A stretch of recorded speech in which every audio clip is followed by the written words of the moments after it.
Magandang hapon na naman sa inyong lahat mga kaibigan. Ayan, magluluto po tayo ng ginataan. Wala po tayong nadatnan na ibang pangsahog. Wala po yung mga bilog-bilog. Ayan, kaya ang nadatnan ko po doon ay ang maraming balinghoy. Ayan po, nilagyan ko po yan ng isang pure na gata. Hindi po ako kumuha ng pangalawang gata, yung pangalawang piga, hindi po kumuha nun. Doon po yung pure na gata, tapos hinalo ko na lang po sa tubig. Tapos nagpakulo po ako kanina ng tubig na may kasamang, tawag dito, pandan. Tapos kumulo na yan, kaya nilagay ko na yung ating balinghoy. At maliban po sa balinghoy, meron po tayong kamote, meron po tayong saging, at meron din po tayong gabi. Itong gabi po ay kakaunti lang din ang nadatnan ko. Yan, pangpalasa na lang yan kasi malinamnam naman po ang gabi. Kaya yan mga kaibigan, samahan niyo po ako at ako'y magluluto ng konting merienda ngayong hapon. Yan, ang tawag po dyan sa mga taga norte ay tambo-tambong. Yan, may mga nagtitinda po ng araw. Andiyan na ba si tambo-tambong? Yan.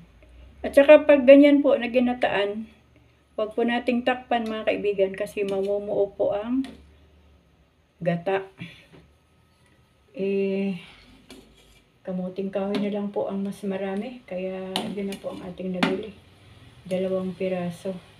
At ang worth po ng ating merienda ngayon, bali 2 pirasong kamuting kahoy, 1 pirasong malaking tawag dito, malaking kamuti, 1 piraso lang po yan. Tapos 3 pirasong saba na hinog. Tapos 2 pirasong gabi na maliliit, wala pong malalaki. Ang halaga po nito, pati yung 2 pure na gata plus kalahating kilong asukal, ang halaga po nito ay 320. Grabe, ano po. Pwede naman sana bumili na lang ng lutong tambo-tambong. Kaya lang, ang isang order po ay 50 pesos. Yung iba ay 55. Minsan ay kinukulang pa sa kakain yung halaga ng 55. Kaya, kung meron naman konting budget, ay magluto na lang para po masatisfy naman ang miyembro ng pamilya na kakain. Pwede pang magdagdag hanggat meron. Ano po? So, yan po ang kagandahan kapag sariling luto natin kasi medyo nakakamura. Masatisfy yung mga miyembro ng pamilya na kakain. Nung high school po ako meron pong teka, kuhanin muna natin itong natira pang kunting gata kasi pure ito Meron pong magaling magluto si Nanay Biray nung high school kami.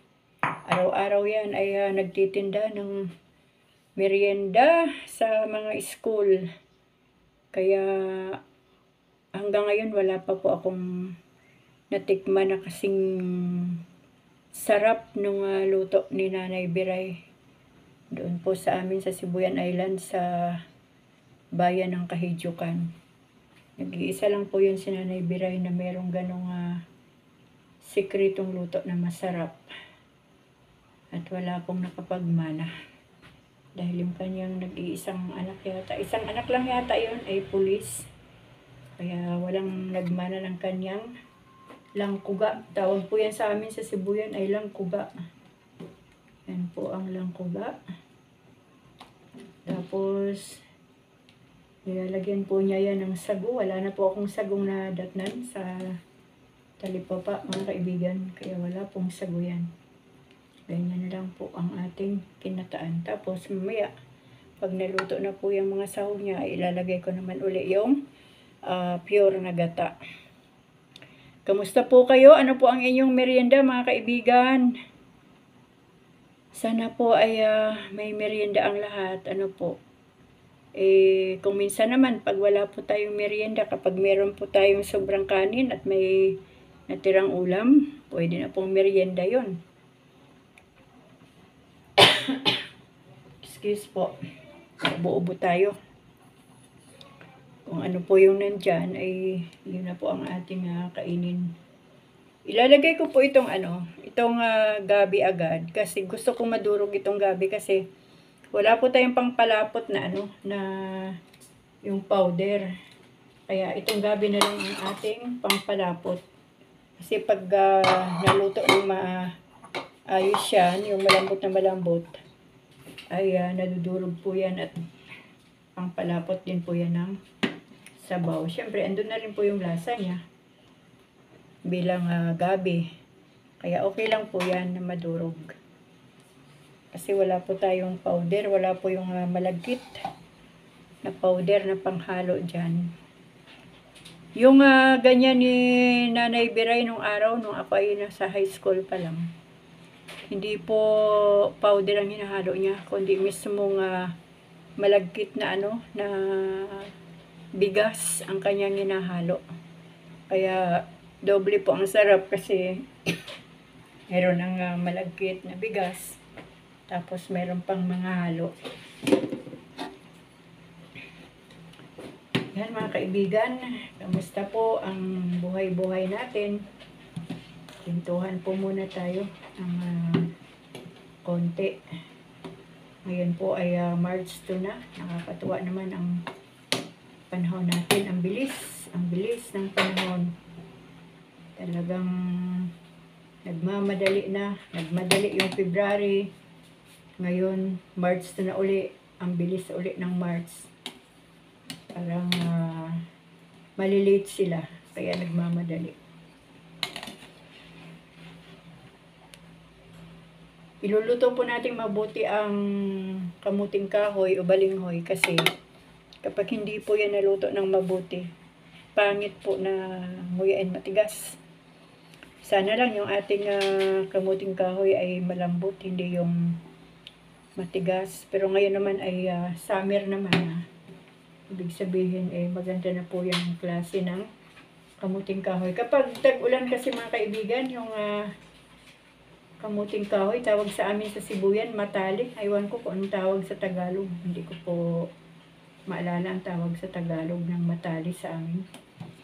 Yung luto na pero matigas pa. Tapos iba ang lasa.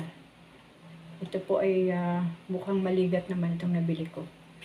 Maganda po kasi kapag maligat yung kamuting kahoy. Hindi po masyadong malalaki yung hiwa po. Katamtaman lang po yan mga kaibigan. No? Para maluto agad. Yung mga ganitong luto ay paano lang yan paminsan-minsan lang. Parang patsyempo-tsyempo lang. Kapag naisip mo na parang ang sarap kumain. Hindi po ba ganon? Parang ang sarap kumain ng ginataang ganito. So magpupursige ka talagang bumili. Meron namang minsan gusto mong mag-crave ng pansit. Kaya hook or by crook, magpapansit ka. Yung iba naman, nagkakayayaan sa labas. Na doon magmerienda sa labas, sa mall, at sa mga fast food na mabilis ang ang kain. Kaya lang minsan pag maraming customer sa mga kainan, maghihintay ka rin ng mga almost 45 minutes bago lang ma-serve din yung pagkain na ating ino-order. Kumbaga lumipas na yung gutom mo, wala pa yung ino-order nating pagkain. Kaya ako mas gusto ko na lang na magluto na lang ng bahay, lutong bahay na lang. Magluto na lang ng sarili para kahit man medyo matagal maluto, at least pag naluto naman, bawing-bawi ka kasi marami, di po ba? Kapag sa tawag dito, sa mga kainan, kapag dumami ang order mo, malaki rin ang babayaran. Kapag maliit ang order mo, maliit ang babayaran, pero hindi naman na busog ng maayos ang kumain. Depende po kasi yan sa ating budget. Kaya yung pinaka-practical na kapag konti ang budget, ay sa loob na lang ng bahay magluto. Lutong bahay na lang. Yan mga kaibigan, nasarap na ng sarap na ng amoy kasi merong pandan. Tingnan natin itong tawag dito, kamuting kahoy, kung luto na. Ayan, medyo luto na rin siya, kaya lang kunti pa. Yan ang mga kaibigan. Luto na yan. Pangit din naman sa kamuting kahoy yung malabsak, yung masyadong tusaw na.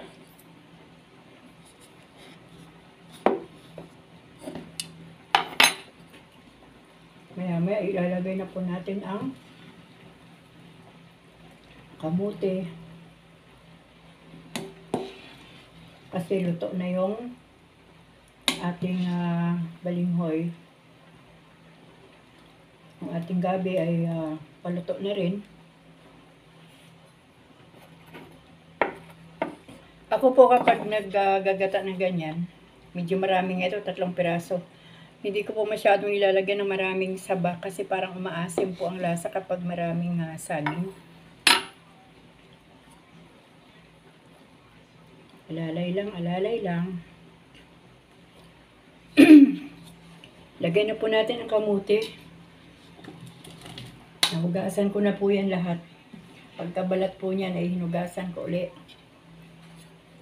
At syempre, marami na naman ang hugasan. Ganyan talaga. Kapag nagluluto tayo ay maraming hugasan. Ayan, mga kaibigan, ang hugasan, madami.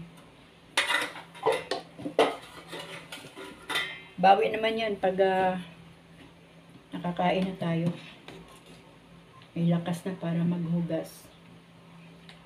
Basta wag pa rin po nating takpan ang ating ginataan habang kumukulo.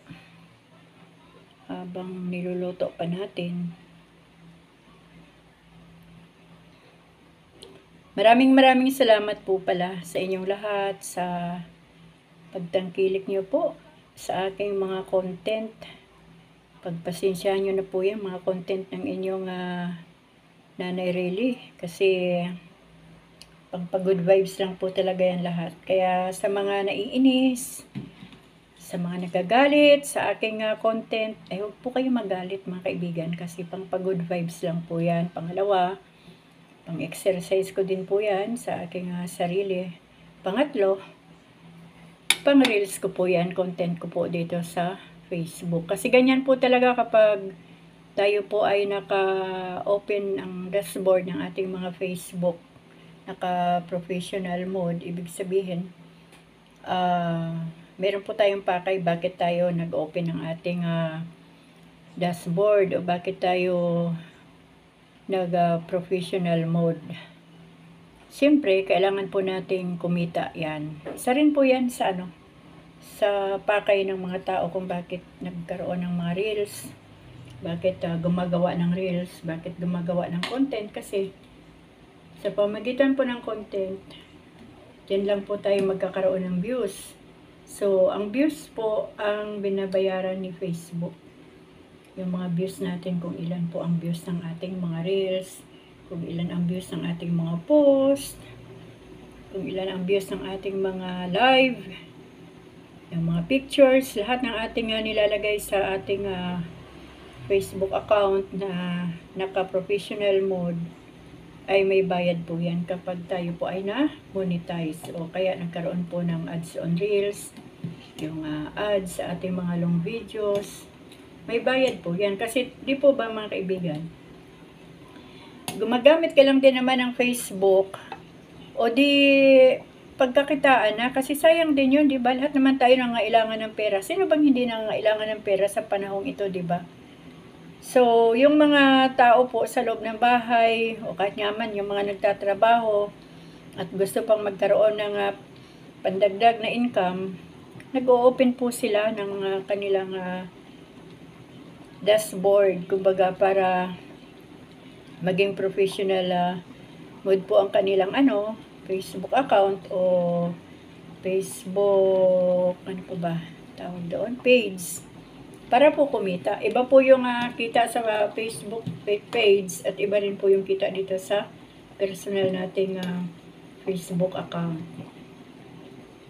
Total, gagamit lang din naman na tayo ng tawag dito, ng ating cellphone araw-araw. Gusto lang din naman pala nating maglibang sa cellphone. O di, nakalibang ka na, nakapaglibang ka na,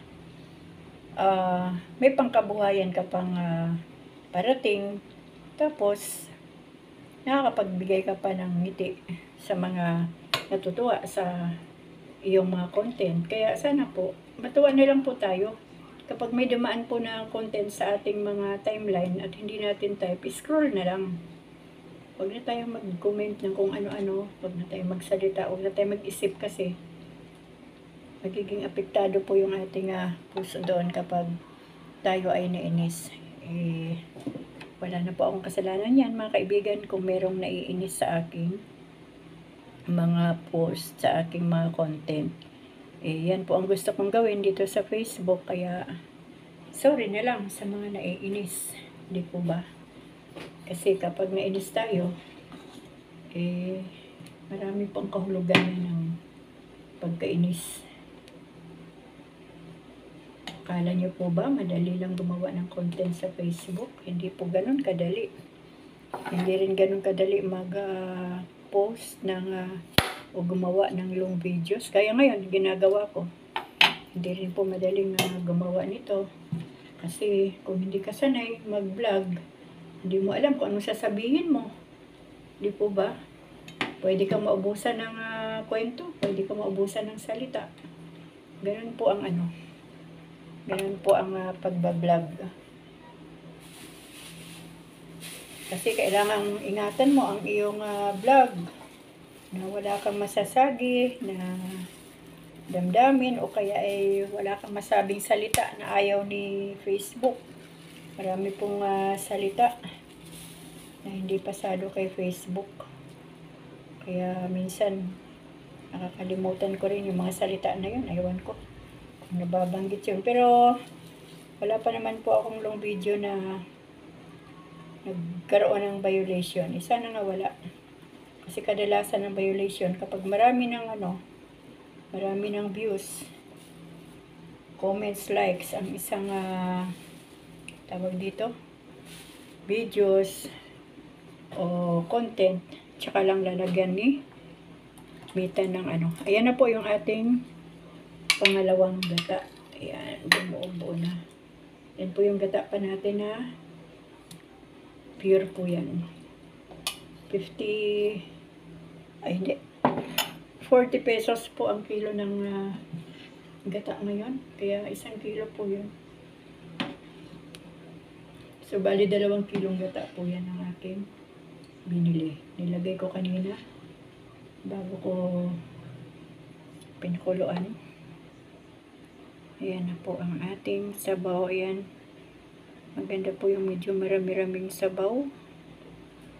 Kasi minsan, sabaw lang din ang gusto ng ibang miyembro ng pamilya.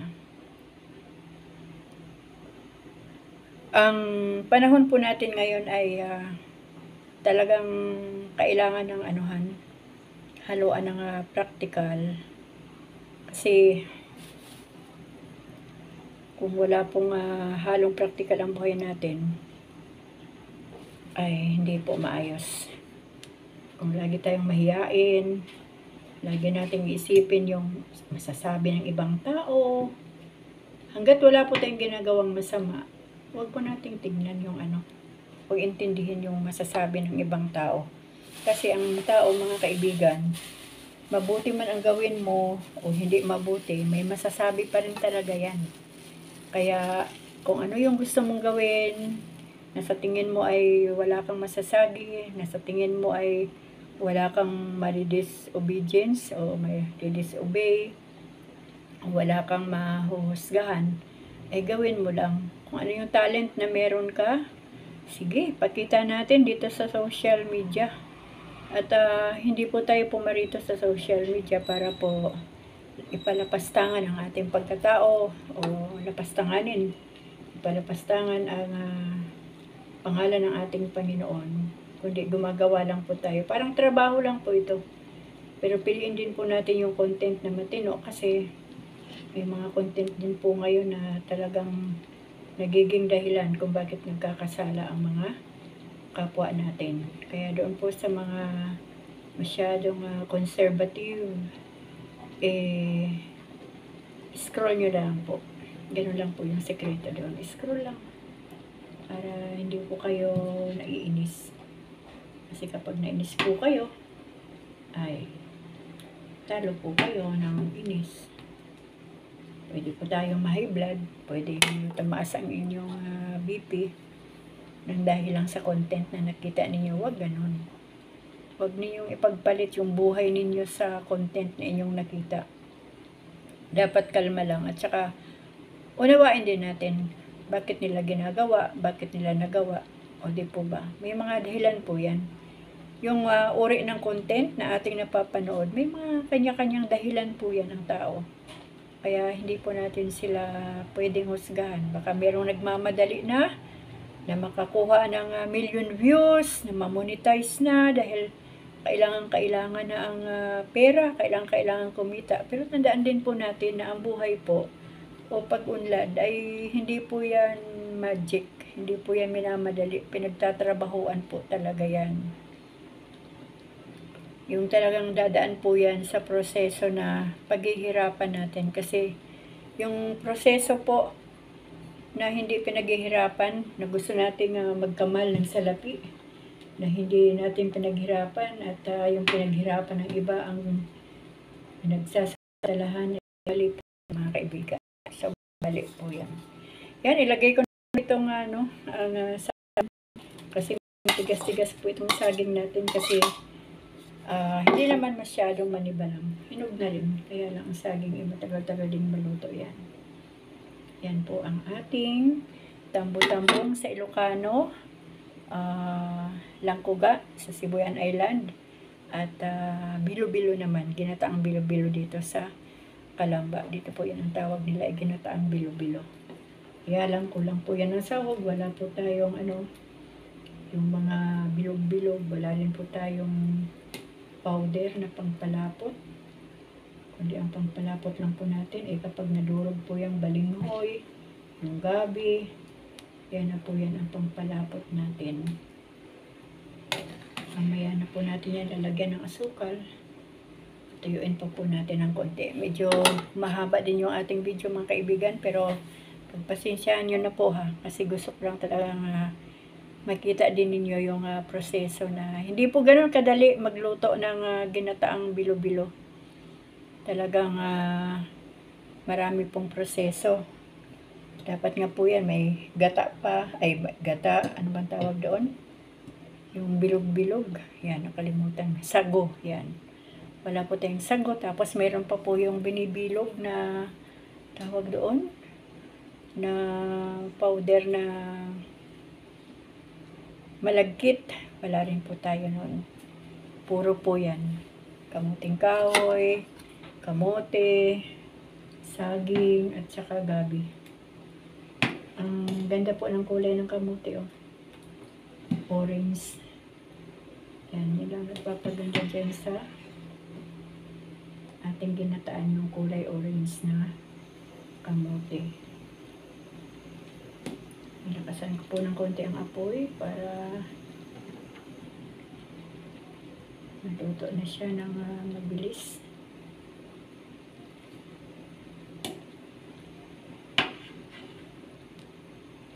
Kapag hindi po natin alam magluto ng ganito, ay magbuo-buo po yan.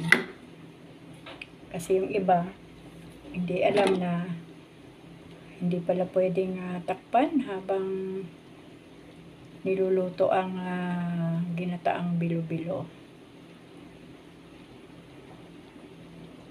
Basta ganun lang mga kaibigan, ang buhay natin kailangan tiyagaan lang.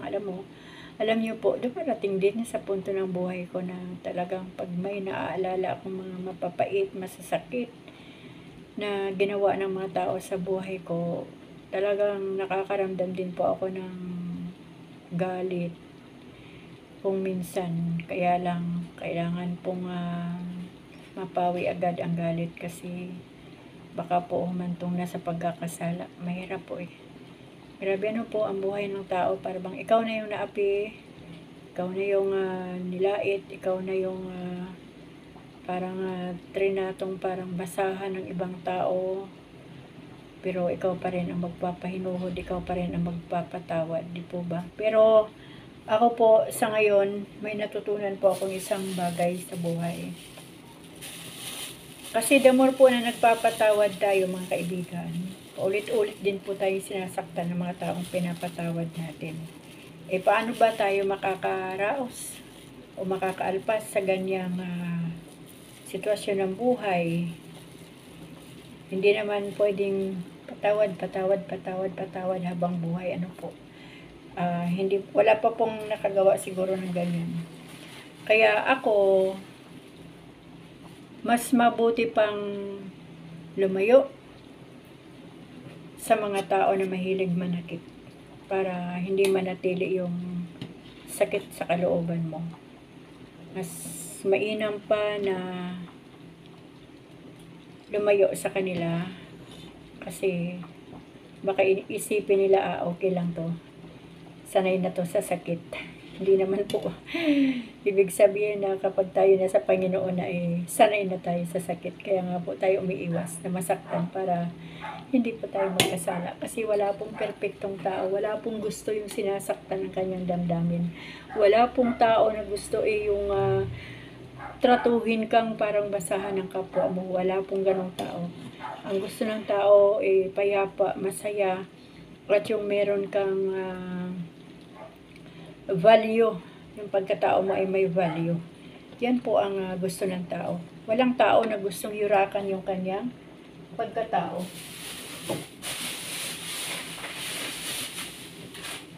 Kaya mas maigi po yung lumayo tayo sa mga taong mahilig manakit at pag-aralan na kalimutan sila.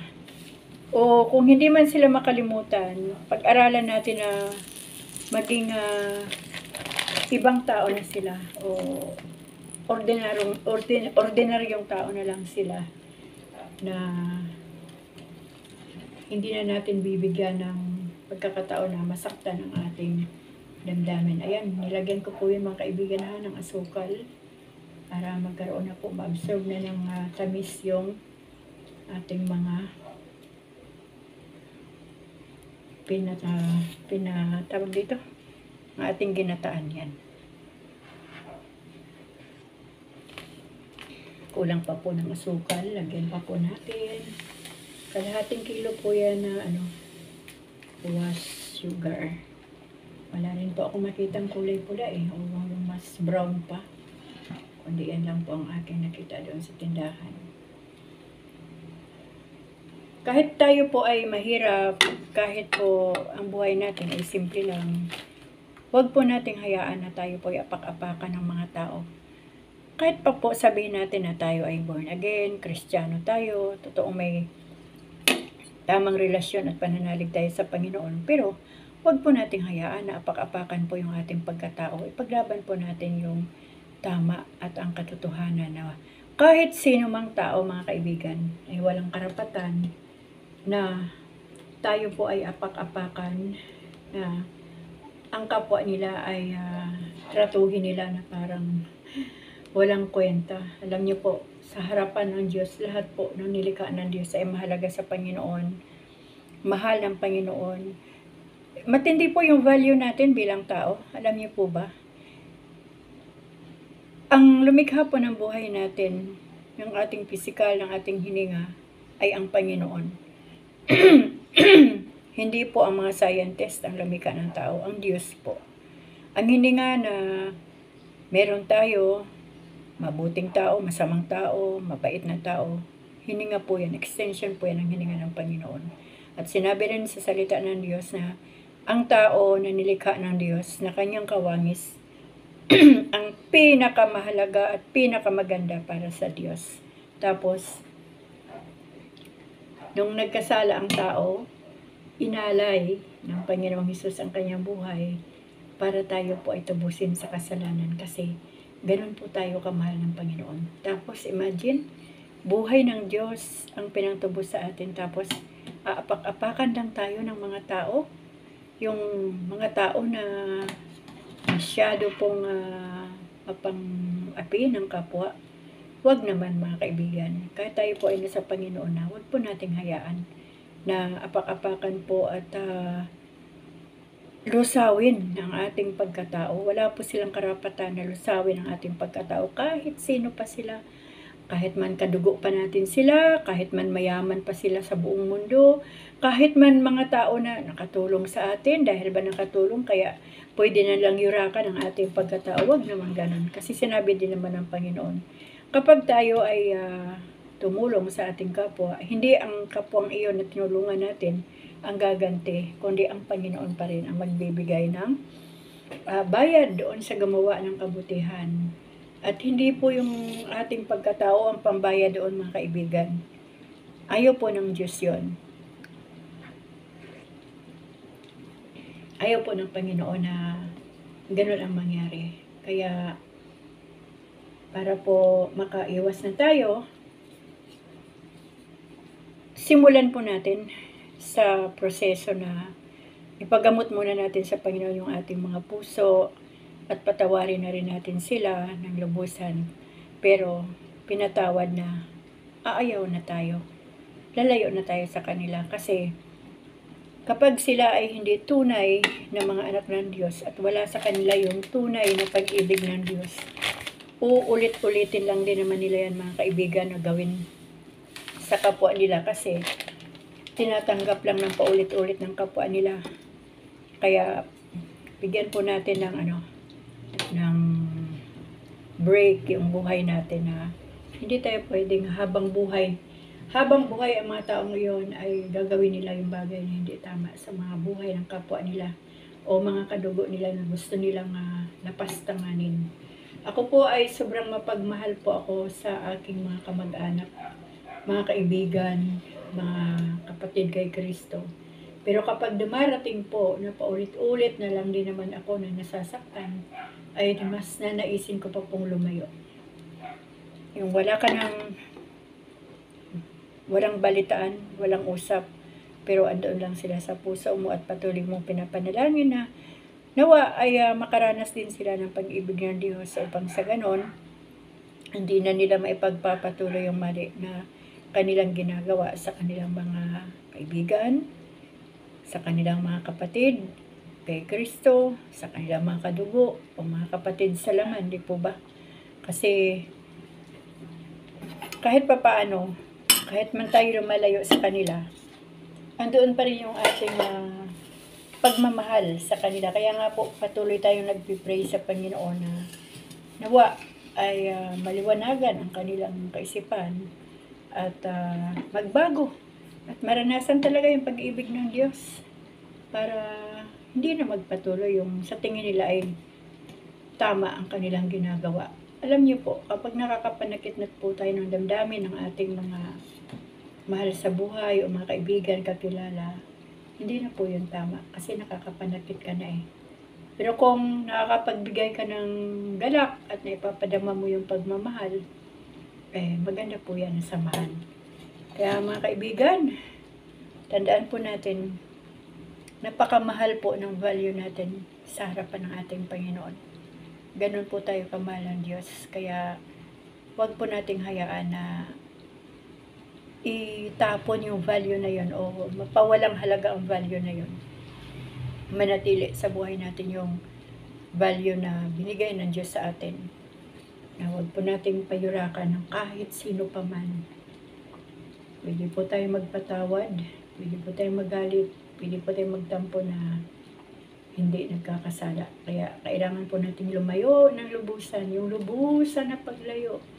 At ang Diyos na po yan ang gagawa ng proseso doon sa panahon na kapag nakapag-isip-isip na yung mga tao na mahilig manakit ng kalooban ng kanilang kapwa, ay baka doon lang maisip na, ay, kawawa naman yung mga tao na aking naapi, kaya lang, saan ka pa ngayon ng tawad kung ang mga tao na naapi mo ay wala na, hindi po ba? Kaya sana makapag-isip-isip ang buhay ng bawat isa, makapag-isip yung naapi at nang aapi, at makakapag-isip-isip yung mga gusto pang mga api. Yan mga kaibigan, okay na po yan ang ating ginataan. Alam niyo po, masarap na. Masarap na po yung ating ginataan. Oh. Medyo lusaw-lusaw na po yung mga ingredients. Kaya okay na rin po ang tamis. Malapot-lapot na rin po yung sabaw. Okay na po yan. Lalapot pa po yan pag ating pinatay ang apoy kasi i-absorb pa po yan ng mga ingredients ang sabaw. Kaya yan po. At maraming salamat po muli sa inyong pakikinig, sa inyong panonood. Alam niyo mga kaibigan, hindi ko man po kayo kilalang lahat.